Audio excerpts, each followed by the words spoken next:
కాశీ విశ్వనాథ్ కాశీఖండం 6వ అధ్యాయం. భూమండలం మీద కలిగినటువంటి మహాక్షేత్రములు మానస తీర్థములు.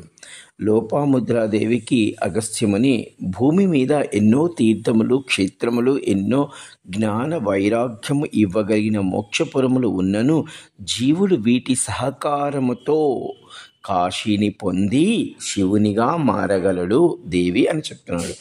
భూమి మీద కలిగినటువంటి తీర్థరాజ్యములు అంటే గొప్ప పుణ్యక్షేత్రములు లాంటివి కొన్ని ఇక్కడ లోపాముద్రాదేవికి చెప్పడం జరిగింది.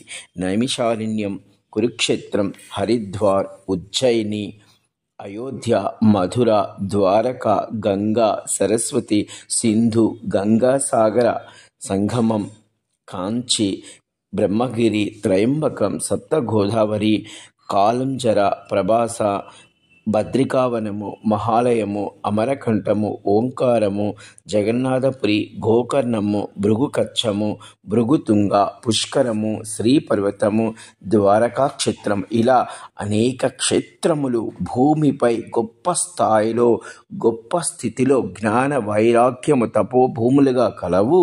కానీ ఎన్ని క్షేత్రములు ఉన్నప్పటికీ నిస్సందేహముగా మోక్షమును ఇవ్వగలిగినది కాశీ క్షేత్రము మాత్రమే దేవి అని లోపాముద్రాదేవికి అందువలన పరితపిస్తున్నాను అని చెప్పడం జరిగింది. జై కాశీ విశ్వనాథ్.